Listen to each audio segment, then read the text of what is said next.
En el año 1897, una joven de 23 años tomó un hacha y asesinó a toda su familia. Hoy, ese lugar es conocido como el Parque Estatal de Malabar, en Ohio. Miles de personas lo visitan cada año. Caminan por sus senderos, respiran su aire. Algunos buscan naturaleza, tranquilidad. Otros buscan algo más. Buscan fantasmas, buscan respuestas. Buscan la casa de Cecilia Rose. Pero antes de hablar de fantasmas, de apariciones nocturnas, de susurros en la oscuridad, necesito que entiendas algo. Esta historia no comienza con lo sobrenatural. Comienza con algo mucho más aterrador. Comienza con la vida real, con una familia rota, con una madre desesperada, con una hija incomprendida y con una tragedia que nadie pudo detener. Este video es el resultado de una investigación profunda, seria y detallada. Horas de lectura de archivos históricos, documentos judiciales, testimonios de la época. Incluso existe un libro completo dedicado a este caso. Si este tipo de contenido te interesa, si valoras el trabajo de investigación real, déjame tu like ahora mismo. Suscríbete al canal, activa la campanita, porque lo que estás a punto de escuchar no es ficción. Es la historia completa de Cecilia Rose, y te prometo que es mucho más perturbadora que cualquier leyenda urbana. Capítulo 2. Necesitamos retroceder en el tiempo. Olvidar por un momento el Parque Estatal de Malabar. Olvidar la Granja Malabar. Olvidar incluso el nombre de Cecilia, porque esta historia comienza mucho antes, en el año 1855, en una ciudad cuyo nombre se perdió en los registros incompletos de Ohio. Imagina una pequeña comunidad rural, casas de madera, caminos de tierra, el sonido de los caballos, el olor a pan recién horneado, el humo saliendo de las chimeneas al amanecer. Es en ese escenario donde dos personas están a punto de unir sus vidas, Rebecca Stern y David Rose. Rebecca es una mujer joven, probablemente de 20 y tantos años. Lleva un vestido blanco sencillo, hecho a mano. Su cabello está recogido con cuidado. Sus manos tiemblan levemente mientras sostiene un ramo de flores silvestres. David está a su lado. Es molinero de oficio, un hombre trabajador de manos callosas, acostumbrado al esfuerzo físico. Se miran, intercambian votos, y en ese momento, alguien le entrega a Rebecca un regalo. Un medallón de oro, pequeño, delicado, con un broche finamente trabajado. Dentro, dos fotografías en miniatura. Una de ella, otra de David. Rebecca lo sostiene entre sus dedos como si fuera lo más valioso del mundo, porque para ella, lo es el símbolo de su nueva vida, de su futuro, de la familia que pronto construirá. Pero el futuro no siempre se desarrolla como lo planeamos. Rebecca quiere hijos. Lo desea con cada fibra de su ser. Es lo que se espera de una mujer en 1855. Es lo que todas las mujeres de su comunidad hacen. Casarse, tener hijos, criar una familia, repetir el ciclo. Los meses pasan. 1, 2, 6, un año, nada. Rebecca no queda embarazada. Las mujeres del pueblo comienzan a murmurar, a intercambiar miradas, a preguntarse en voz baja qué estará mal con ella. Hasta que finalmente sucede. Rebecca siente las primeras náuseas, el cansancio, la certeza. Está embarazada. La alegría inunda su hogar. David sonríe más que nunca. Rebecca teje pequeñas prendas con sus propias manos. Cuenta los días, las semanas, los meses. Y cuando llega el momento, da a luz a un niño, un varón, sano, hermoso, con los ojos brillantes y el llanto fuerte de la vida. Pero la vida es frágil, especialmente en el siglo XIX, especialmente en una comunidad rural sin acceso a medicina moderna.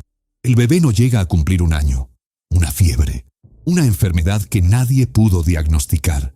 Y de repente, silencio. El llanto cesa, la respiración se detiene y Rebecca queda con los brazos vacíos. El dolor es insoportable, pero Rebecca no se rinde. En 1855 da a luz nuevamente, esta vez a un niño llamado Walter. Walter sobrevive, crece, se convierte en un niño fuerte, saludable, y poco después llega Julia, una niña. La familia Rose ahora tiene 2 hijos, Walter y Julia. Rebecca debería estar feliz, pero las otras mujeres no la dejan en paz. Solo 2 hijos en tantos años. ¿Qué le pasa? Las mujeres de verdad tienen un hijo cada 2 años. Los comentarios son crueles, constantes, implacables. Rebeca los escucha, los interioriza. Se pregunta si hay algo mal con ella, si es defectuosa de alguna manera.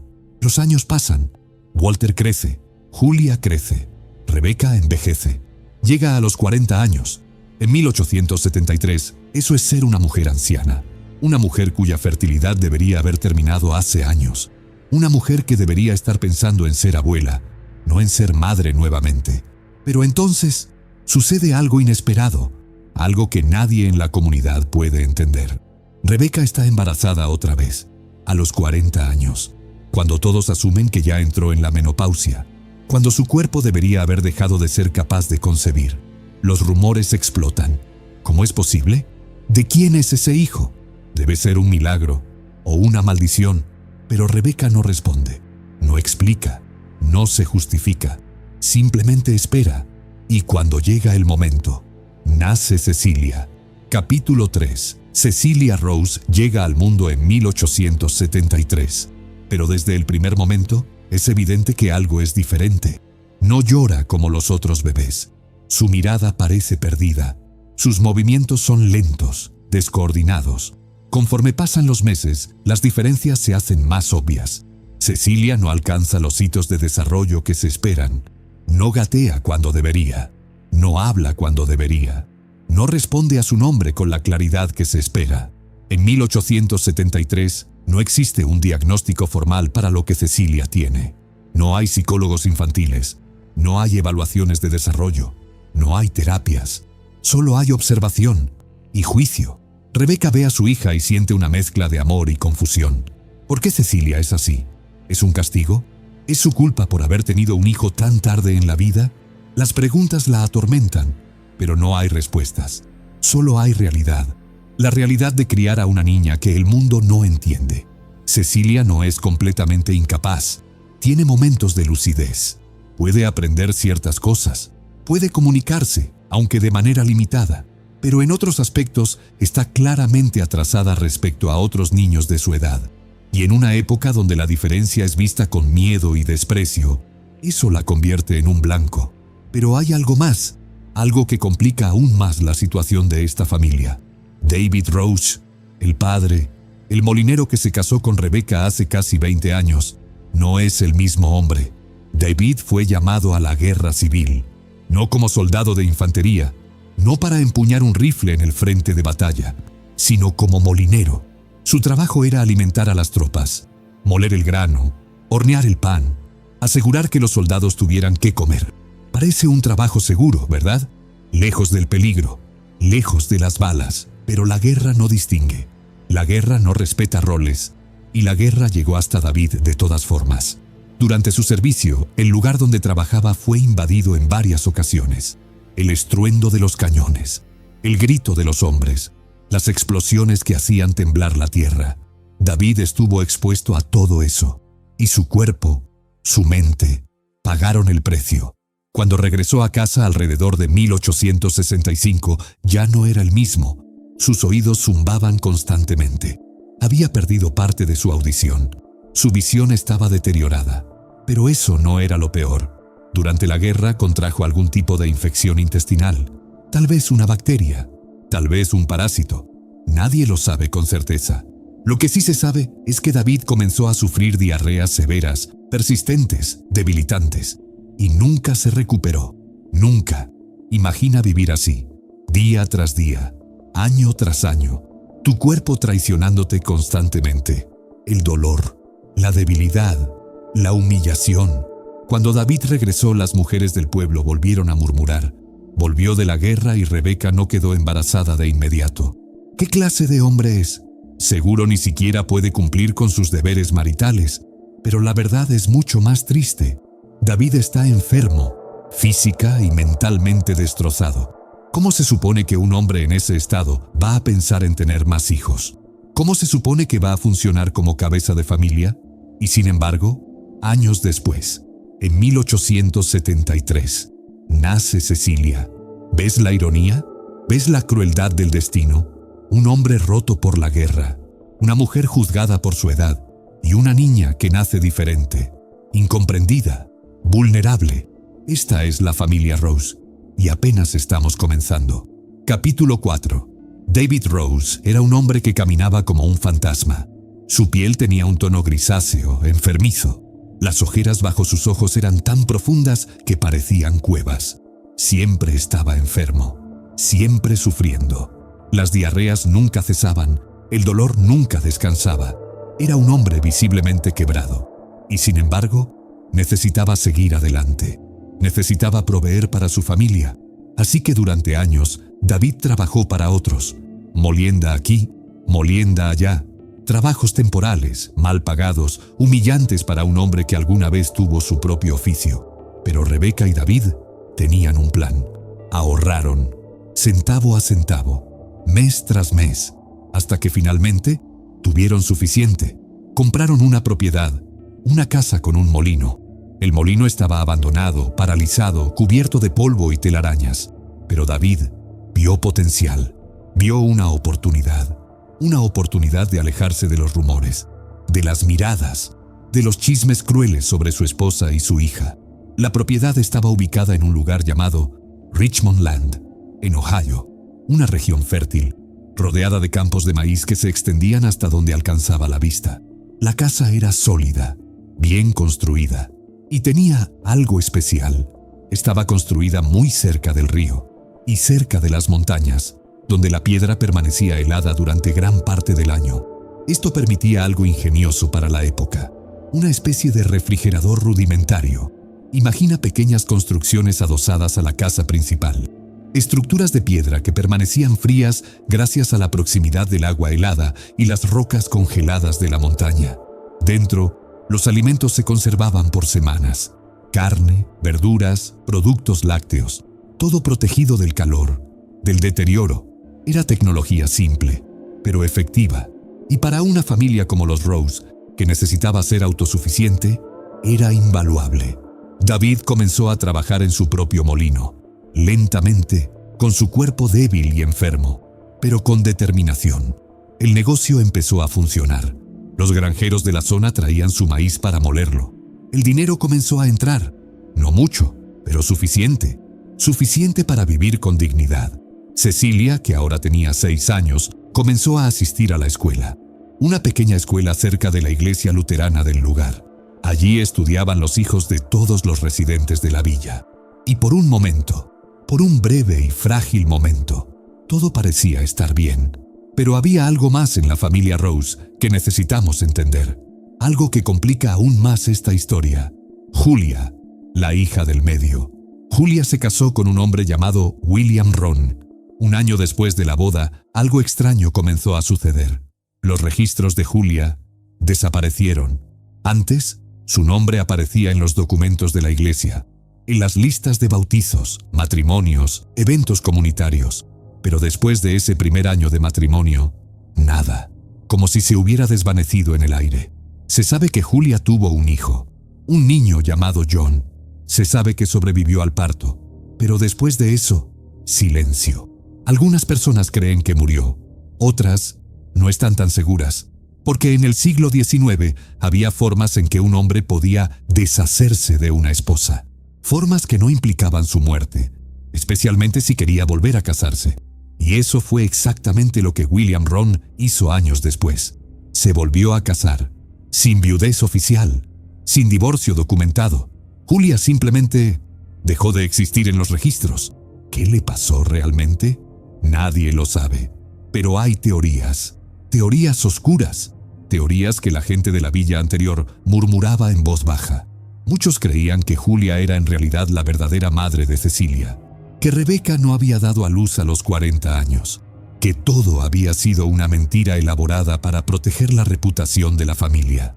La teoría decía lo siguiente: Julia habría sido abusada, tal vez por alguien de la familia, tal vez por su propio padre, tal vez por su hermano Walter, y cuando quedó embarazada, Rebeca y David decidieron adoptar al bebé como propio, para proteger el honor de Julia, para evitar el escándalo.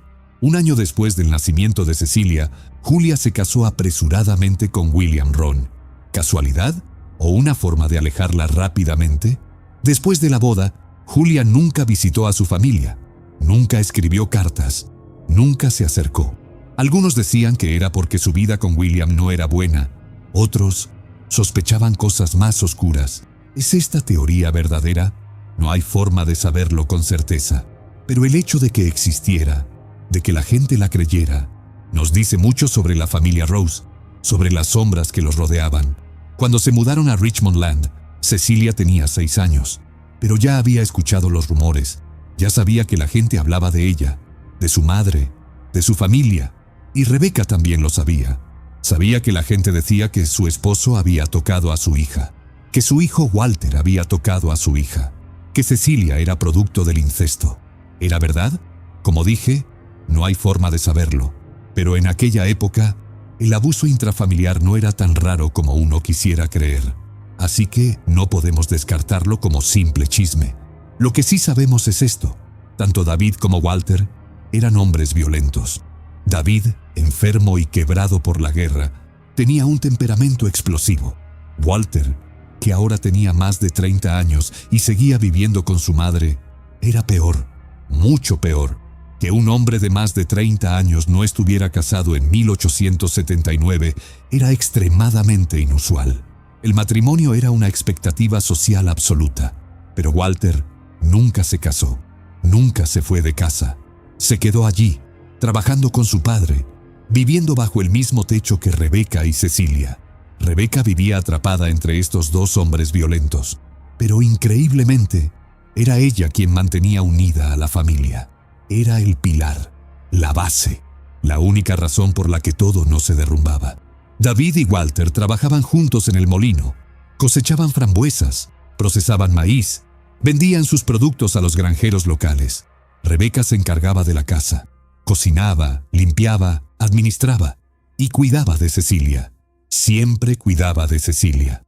Capítulo 5. Cecilia asistía a la escuela todos los días.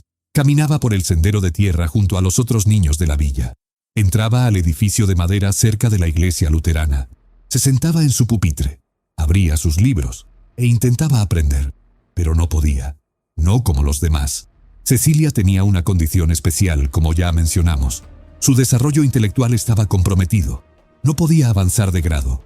Año tras año permanecía en el mismo nivel. Mientras los niños más jóvenes que ella avanzaban, se graduaban, seguían adelante, Cecilia se quedaba atrás. Estuvo en esa escuela hasta los 20 años. 20 años. Imagina eso. Una mujer adulta sentada en un aula con niños. La comunidad se burlaba de ella constantemente. Es tonta. Es boba. Nunca va a aprender nada. Y Cecilia no ayudaba a mejorar su situación. Era extremadamente inocente, juguetona. Se reía de cosas inapropiadas. No entendía las sutilezas sociales. No captaba cuándo estaba siendo ridiculizada. Todo esto hacía que la gente se burlara aún más. Pero luego, algo cambió. Cuando Cecilia cumplió 20 años, su sexualidad comenzó a aflorar. De manera abrupta, de manera incontrolable. Empezó a coquetear con todo el mundo. Con los dueños de las tierras, con los granjeros, con los trabajadores que pasaban por el molino, con jóvenes de la villa.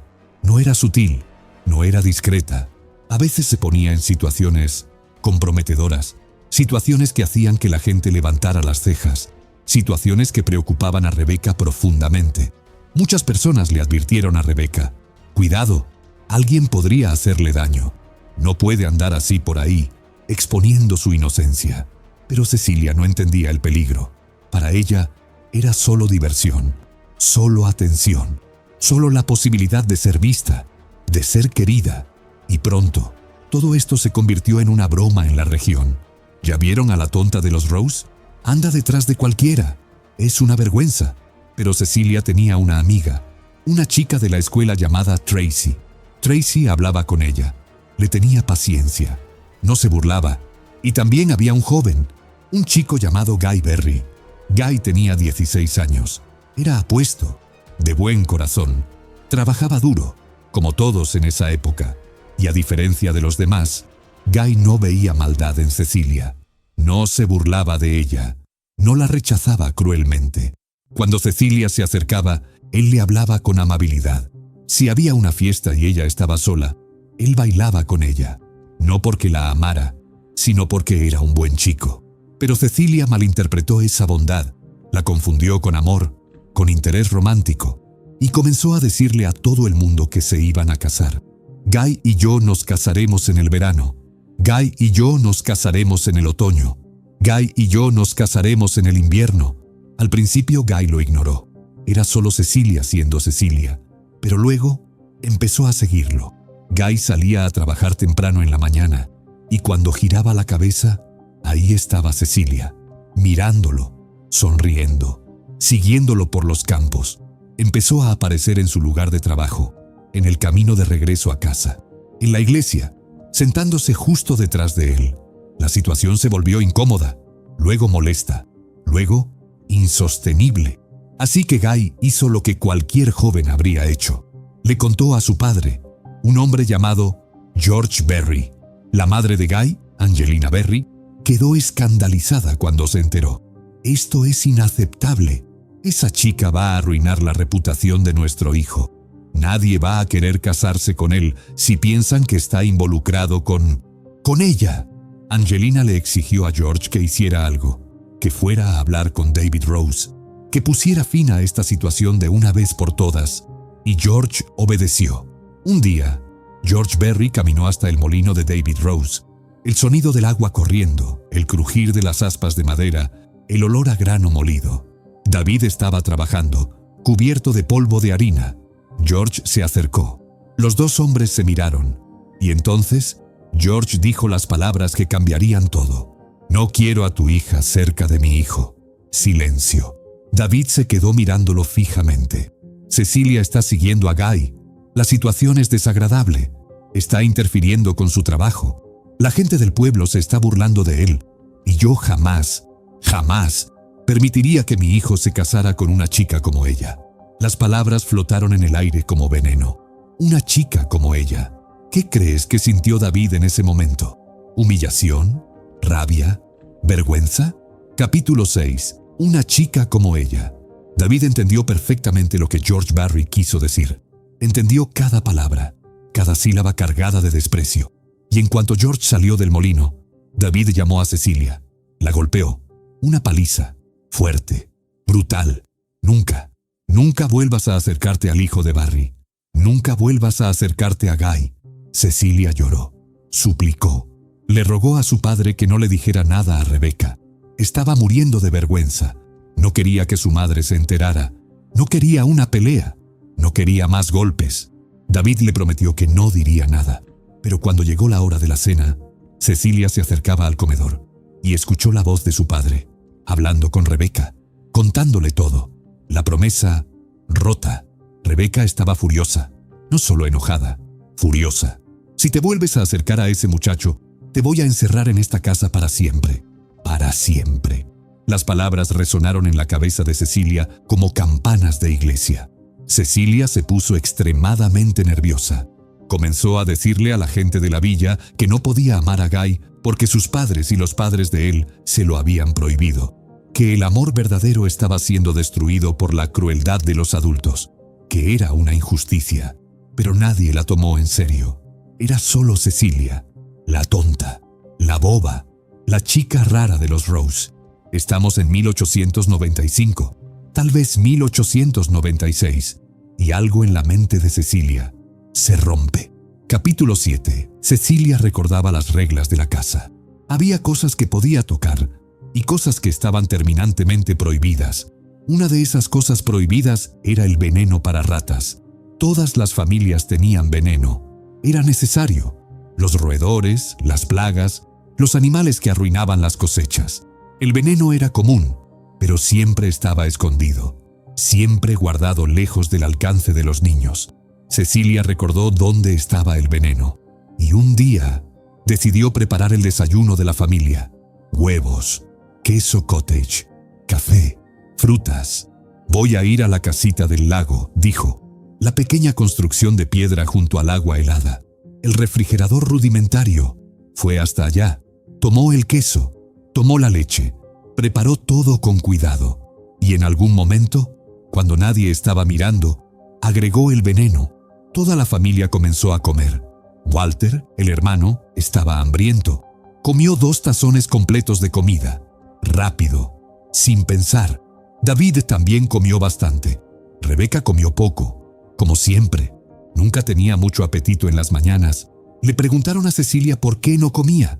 Ella sonrió, una risita tímida. Sostuvo el tazón en sus manos, pero no comió nada.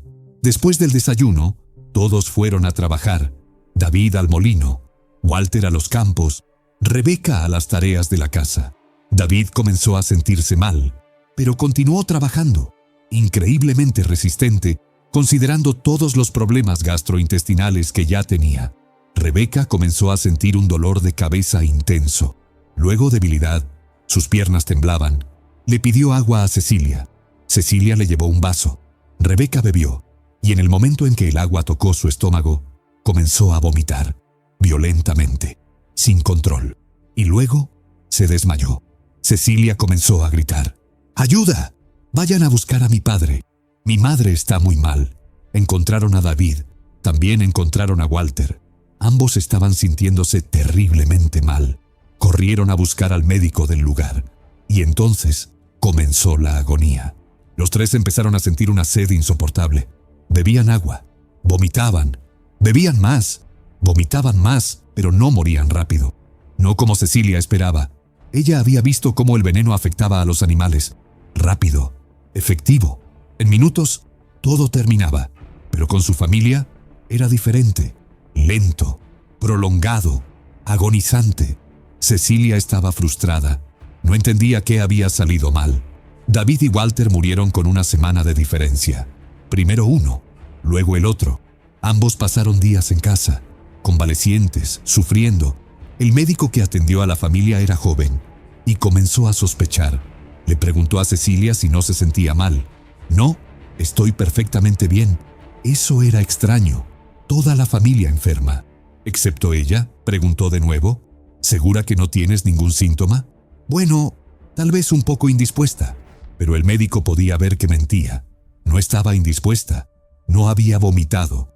No había pedido agua. No mostraba ningún signo de envenenamiento. El médico comenzó a investigar. En aquella época existía una única prueba para detectar envenenamiento. Una prueba que tardaba días en dar resultados. Mientras esperaban, David murió. Luego Walter. Y Cecilia quedó sola con Rebeca.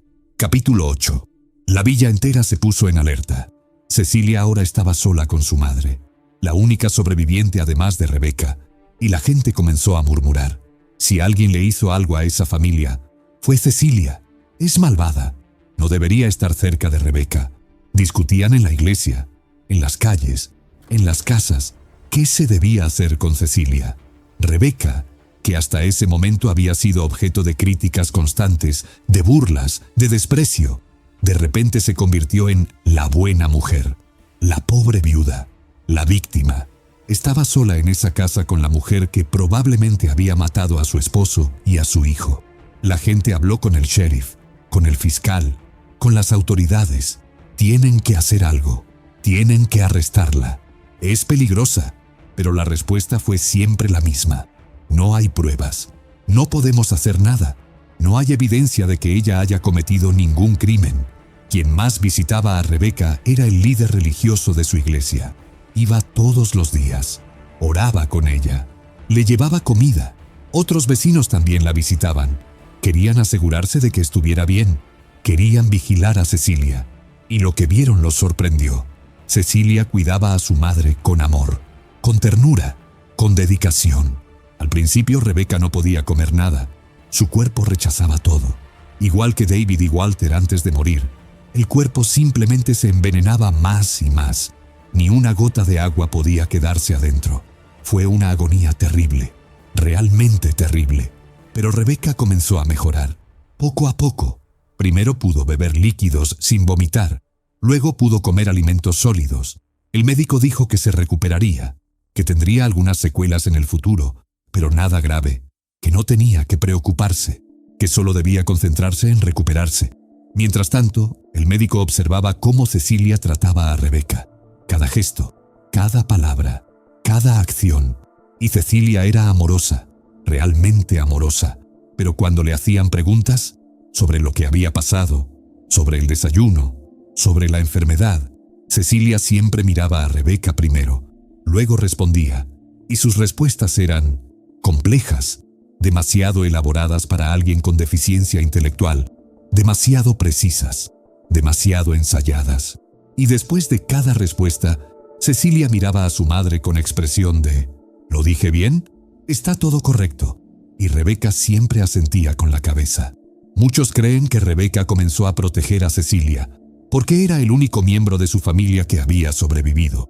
Porque a pesar de todo, era su hija. Rebeca sabía que Cecilia no tenía la capacidad mental para responder por lo que había hecho, que no comprendía completamente sus actos. Tal vez Rebeca se culpaba a sí misma, por haber dejado que Cecilia preparara el desayuno, por no haber guardado el veneno en un lugar más seguro, por no haber visto las señales. No sabemos qué pasaba por la mente de Rebeca, solo sabemos que protegió a su hija, hasta el final. Capítulo 9. El médico la visitó una vez más. Dio su diagnóstico optimista. Se recuperará completamente. El líder religioso también seguía visitando, orando, consolando. Y entonces, Cecilia tuvo una idea. Mi madre va a quedarse aquí. No sé si sobrevivirá o no. Voy a hacer una torta. Voy a llevársela a la familia de Guy, la familia Berry, George y Angelina. Cecilia horneó la torta con cuidado. La envolvió. Caminó hasta la casa de los Berry. Tocó la puerta. Cuando vieron quién era, cuando vieron lo que traía, «Tira eso». Ni siquiera la dejaron explicar. Todos en la villa sospechaban que Cecilia podía haber envenenado la comida de su familia. Nadie iba a arriesgarse. Nadie iba a comer nada que ella preparara. Se dice que algunos residentes incluso consideraron hacer justicia por su propia mano. Lincharla, matarla. La situación era muy difícil para Cecilia, y ella probablemente ni siquiera percibía el peligro. Cuando los Berry tiraron la torta, nadie volvió a mirarla. Quedó ahí, en el suelo, destrozada. Pero más tarde, varias gallinas vieron la comida, se acercaron, picotearon, comieron, y a la mañana siguiente, varias gallinas aparecieron muertas. La familia Berry llegó a la conclusión inmediata. La torta estaba envenenada. Cecilia intentó matarnos. Mientras todo esto sucedía, Rebeca seguía viva y mejorando demasiado rápido. Cecilia se dio cuenta. No estaba consiguiendo avances con la familia de Guy, y tampoco los conseguiría si su madre permanecía con vida. Había pasado casi un mes desde que envenenó a toda su familia, y Rebeca aún respiraba, aún hablaba, aún la miraba con esos ojos que lo sabían todo. Así que Cecilia decidió usar el veneno una vez más. Preparó algunos bizcoitos de maíz, leche fresca, y puso veneno en la leche. Le sirvió el desayuno a su madre. Rebeca comió, bebió, y pocas horas después, el médico llegó. También llegó el líder religioso de la iglesia. El hombre religioso miró a Cecilia directamente a los ojos. «Que Dios tenga misericordia de ti si le hiciste esto a tu madre». Cecilia no demostró ningún sentimiento, ninguna emoción, ni culpa, ni miedo, ni tristeza, nada. Capítulo 10. Rebeca arregló su testamento y murió. Toda la familia Rose fue enterrada junta, en el mismo cementerio, en las mismas tumbas. David, Walter y Rebeca, juntos para la eternidad. Y después de eso, comenzó una cacería de brujas. La gente quería que el fiscal local, un hombre llamado Buddy, iniciara una investigación formal. Querían que arrestaran a Cecilia. Querían que la encerraran. No la querían suelta por las calles, porque ahora Cecilia vivía sola en esa casa. Y la gente tenía miedo. Miedo de ella. Miedo de lo que podría hacer. Nadie quería estar cerca. Nadie quería que sus hijos se acercaran. Y Cecilia caminaba por la villa como si nada hubiera pasado, sonriendo, saludando, como si no hubiera enterrado a toda su familia. Capítulo 11. Había una chica que había estado escuchando esta historia durante mucho tiempo. Una chica que creía firmemente que Cecilia no había hecho nada malo. Su nombre era Tracy Davis. Tracy había sido amiga de Cecilia desde la escuela. Una de las pocas personas que realmente conversaba con ella, que la trataba con respeto, que no se burlaba. Pero Tracy no era tonta. Había escuchado los rumores, Había visto las coincidencias y llegó a una conclusión. Si Cecilia había envenenado a su familia, lo había hecho por lo que pasó con Guy, por la prohibición, por la humillación, por el rechazo. Entonces Tracy tuvo una idea peligrosa. Voy a inventar una historia. Voy a decirle que estoy enamorada de un chico y que mi familia me lo prohíbe. Así ella intentará ayudarme y tal vez confiese. Tracy fue a visitar a Cecilia. Caminaron juntas por los campos. Conversaron como lo hacían antes. Y entonces Tracy dijo: estoy enamorada de un chico, pero mis padres me prohibieron acercarme a él. No sé qué hacer, Cecilia. No sé cómo vivir sin él. Conversación va, conversación viene. Y entonces Cecilia lo dijo: cuando me pasó a mí, le di veneno a mi familia. Tracy se quedó helada. Mantuvo la compostura. Siguió hablando. ¿Dónde está la lata de veneno? Nadie pudo encontrarla. Cecilia sonrió. No la encontrarán. La puse dentro de otra lata y la enterré en el patio. Capítulo 12. Tracy llevó esta información al sheriff. El sheriff escuchó con atención, pero negó con la cabeza. Solo tu palabra no es suficiente. Necesito un testigo. Necesitas que lo diga de nuevo, pero con alguien más escuchando. El testigo sería el padre de Tracy. No sabemos con certeza si hubo una segunda conversación, pero según lo que se cuenta, la hubo. Cecilia volvió a confesar. Dijo que había envenenado a su familia. Dijo que intentó envenenar a la familia de Guy Berry con la torta. Y esta vez, el padre de Tracy estaba escondido, escuchando. Como testigo, fueron al sheriff y Cecilia fue arrestada. Capítulo 13. La arrestaron alrededor de agosto o septiembre. El juicio ya estaba programado para octubre. Todo fue increíblemente rápido, pero comenzó un conflicto, un problema legal complejo. El fiscal de la época no quería juzgarla por todos los crímenes, solo por uno. ¿Por qué? Porque si la acusaban de múltiples asesinatos premeditados, la defensa podría argumentar que Cecilia no tenía la capacidad intelectual para planear tanto, y el jurado podría creerlo. El fiscal no quería perder el caso. Si lo perdía, no sería reelecto como fiscal del distrito, y ese era un año electoral, así que quería ganar, a cualquier costo. El proceso comenzó. Entraron todas las personas involucradas, los testigos, pero había un problema, un gran problema. Todos los testigos de la acusación eran parientes del fiscal, porque el fiscal era de ese valle, vivía allí, conocía a todos. Esto fue visto como pruebas contaminadas, parciales, comprometidas. El fiscal quería que Cecilia fuera encarcelada de cualquier manera, porque si era declarada inocente, volvería a casa, volvería a la villa, y nadie quería eso. Después de que hablaran los testigos, después de las deliberaciones, llegaron a una conclusión.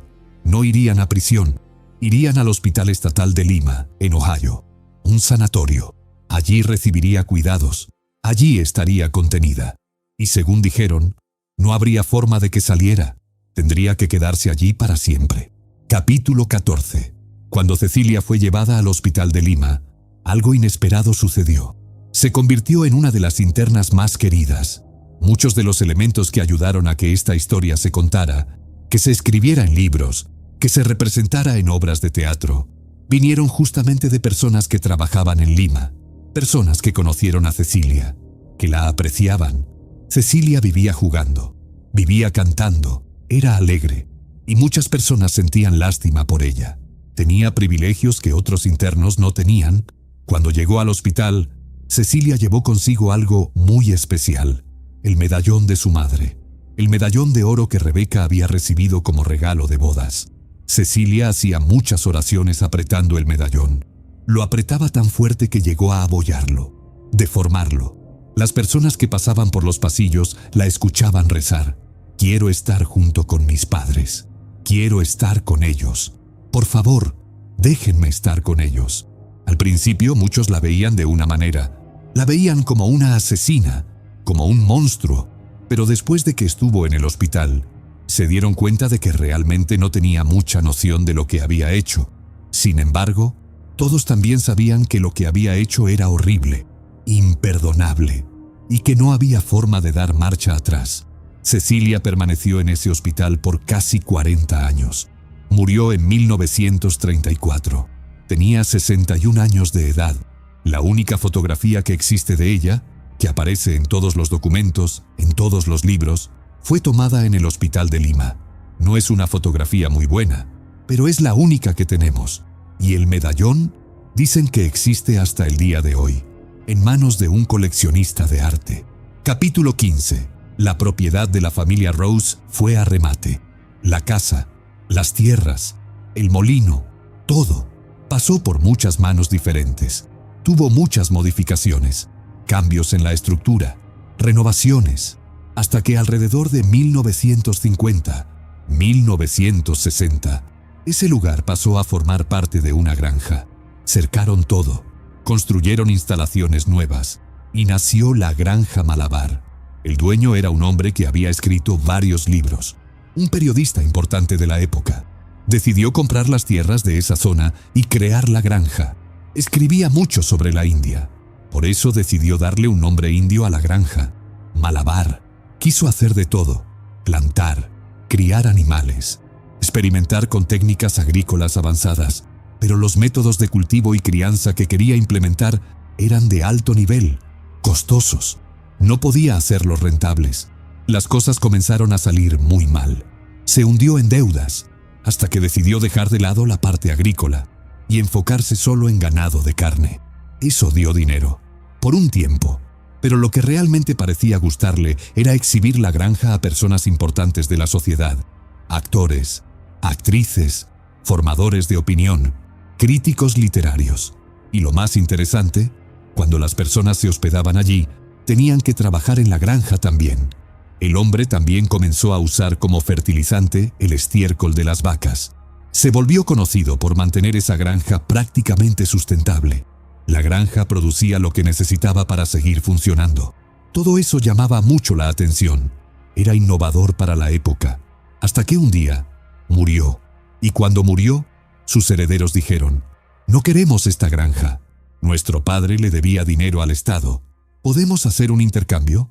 Ustedes perdonan la deuda y nosotros les damos la granja». Fue en ese momento que nació el Parque Estatal de Malabar en Ohio. Capítulo 16. Cuando el parque se abrió al público, mucha gente lo aprovechó. Había la casa grande, la sede de la granja, muchas cosas que ver. Pero había un lugar específico que la gente quería visitar, un lugar que se convirtió en el más popular: la casa de Cecilia Rose. ¿Por qué? Porque mucha gente en aquella época conocía la historia de Cecilia Rose. Era el tipo de historia que se contaba, se recontaba, se volvía a contar. Incluso, mucha gente pensaba que no era real, que era solo una leyenda urbana. Pero cuando descubrieron que era real, todo cambió. Querían conocer la casa, querían saber más sobre la historia, querían sentir el escalofrío de estar donde todo sucedió. Alrededor de los años 80, las autoridades del parque notaron el interés del público. Entonces decidieron hacer algo especial. Cada Halloween, en un día específico, hacían una obra de teatro dentro de la casa donde vivió Cecilia Rose. La obra mostraba cómo sucedieron los envenenamientos. Actores representaban a David, a Walter, a Rebecca, a Cecilia. Mostraban la última cena, los vómitos, las muertes, y daba dinero. Bastante dinero, pero con el paso de los años, comenzaron a suceder cosas extrañas, cosas que no eran agradables, como aquella vez que una señora estaba viendo la obra y de repente sintieron algo, como un arco de electricidad. Capítulo 17. La señora lo sintió. Comentó con la persona que estaba a su lado: «Hay electricidad en el aire», y esa persona también lo sintió. Luego otra y otra. Todo el mundo comenzó a correr del lugar. Pánico, gritos: «¡No respiren! Podría ser algo en el aire». La situación fue caótica, completamente caótica. La gente quería saber qué había pasado realmente, qué había sucedido con ese primer grupo, con esa electricidad, con esa sensación. Y entonces, alguien vio algo, una chica en la ventana. Muchos atribuyen que era Cecilia, el espíritu de Cecilia Rose. Pero no solo el espíritu de Cecilia estaría atrapado en esa casa, también los espíritus de los demás miembros de la familia: David, Walter, Rebecca. Partieron sin saber que Cecilia había sido la responsable de sus muertes. Murieron pensando que era una enfermedad, un accidente, mala suerte. Nunca supieron la verdad. Algunos grupos de cazadores de fantasmas han ido a la casa, intentando entender qué sucede ahí, las actividades paranormales, las apariciones, los sonidos. Pero el hecho es este: esa fue una casa que vivió mucho sufrimiento. Y no estoy hablando solo del momento en que murieron, de cómo murieron, que ya es algo extremadamente absurdo. Estoy hablando de la vida que tuvieron antes, una vida que no debió ser fácil. Piénsalo, estos dos hombres, David y Walter, personas muy agresivas, violentas. No sabemos lo que esas mujeres, Cecilia y Rebecca, pasaron en sus manos. No sabemos cuántos golpes, cuánta humillación, cuánto dolor. Cuando George Barry llegó a decirle a David que Cecilia estaba molestando a su hijo, David le dio una paliza tremenda. Y lo único que Cecilia le pidió fue que no se lo dijera a su madre. Eso nos dice algo, ¿no crees? Nos dice que los golpes eran comunes, que el miedo era constante. No sabemos cómo fue realmente la vida de estas personas. No sabemos toda la historia de quién era Cecilia Rose. ¿Era simplemente la hija menor de una pareja? ¿La última hija? ¿La raspadura de la olla, como decimos? ¿O la historia de Cecilia era más profunda? ¿Alguien escondía una historia mucho más oscura en relación a ella? Lo único que sabemos con certeza es esto: independientemente de lo que sucedió, ella envenenó a su familia. Y ella nunca se preguntó si esas historias eran verdaderas. Nunca desconfió. Nunca tocó el tema de si Rebecca y David eran o no sus verdaderos padres. Eso nunca fue una cuestión para ella. Eran su familia. Punto. Y después de hacer lo que hizo, lloró en el sanatorio. Sabía que nunca saldría de allí. Ni siquiera pensaba en la posibilidad de salir. Y decía que lo que más quería era estar con su madre y su padre. Sentía nostalgia. A su manera, ese medallón que tenía la foto de su madre y de su padre, le permitieron usarlo en el sanatorio. Algo que normalmente no se permite, porque puede ser usado como arma, porque era un cordón de oro, podía ser peligroso, pero se lo dejaron, y ella lo llevó toda su vida. Y el medallón tenía marcas, hundimientos, de tanto que lo apretaba con los dedos, de tanto que rezaba, de tanto que pedía estar junto a ellos. Es una situación muy triste, realmente muy triste. Pero tenemos que recordar que esta chica mató a toda su familia, independientemente de fantasmas, independientemente de historias oscuras sobre cómo surgió. Todo eso queda en segundo plano. Lo que sabemos es que, en una época en que la palabra asesino serial ni siquiera se utilizaba, Cecilia ya había sido acusada de matar a su madre, a su padre y a su hermano. Y por suerte, por los rumores que ya circulaban sobre ella, la pareja Barry no comió la torta. Porque si la hubieran comido, también habrían sido víctimas de Cecilia Rose. Así de grande fue todo esto. Y ella sabía que le había hecho daño a su familia. Solo sentía nostalgia. Y tal vez no quería que nada de eso hubiera sucedido. Capítulo 18. Esta fue la historia de Cecilia Rose. Y es por eso que mucha gente cree que la Granja Malabar, que hoy es el Parque Estatal de Malabar, está embrujada. Especialmente la casa de los Rose, o como muchos prefieren llamarla directamente, la casa de Cecilia Rose. Y lo interesante de esta historia es lo siguiente: si de hecho esa casa está embrujada, motivos no faltan, sin contar que la persona que escuchan gimiendo en los pasillos es alguien de su familia, o son otros residentes que vinieron después. Nunca sabemos la historia de los otros residentes. Nadie la sabe. La casa pasó por muchas reformas, muchas modificaciones. ¿La chica que ven en la ventana es Cecilia Rose? ¿O es alguna otra historia? Nadie lo sabe, pero mucha gente todavía intenta ir al lugar para intentar capturar su momento sobrenatural y poder contarlo después. Lo que yo creo, lo que pienso después de investigar esta historia, es que la parte sobrenatural es débil comparada con la historia real. La historia de una familia rota, de una niña incomprendida, de violencia doméstica, de secretos oscuros, de una tragedia que pudo haberse evitado. Eso es lo verdaderamente aterrador. No los fantasmas, no las apariciones, sino lo que los seres humanos son capaces de hacerse unos a otros. especialmente dentro de sus propias familias. Cecilia Rose vivió 40 años en un sanatorio. Murió en 1934. A los 61 años de edad, nunca volvió a ver la casa donde creció. Nunca volvió a caminar por los campos de Richmond Land. Nunca volvió a ver el molino de su padre. Pero según dicen, su espíritu nunca se fue. Y tal vez eso sea cierto, porque algunas historias son tan poderosas, tan trágicas, tan llenas de dolor, que se quedan impregnadas en los lugares donde sucedieron. La casa de Cecilia Rose sigue en pie, modificada, renovada, transformada, pero sigue ahí, y cada Halloween la gente todavía va, buscando emociones, buscando miedo, buscando una conexión con el pasado. Pero ahora tú conoces la verdad. Ahora sabes que detrás de cada leyenda de fantasmas hay una historia real, una historia de personas que vivieron, que sufrieron, que amaron, que murieron.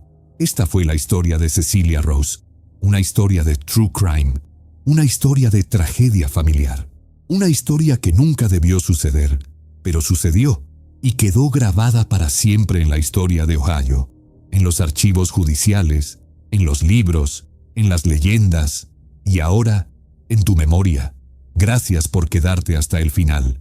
Gracias por valorar el trabajo de investigación profunda que hay detrás de cada uno de estos videos. Si esta historia te impactó, déjame tu like, comparte este video, suscríbete al canal y recuerda, las historias más aterradoras no son las de fantasmas, son las que realmente sucedieron. Nos vemos en el próximo caso.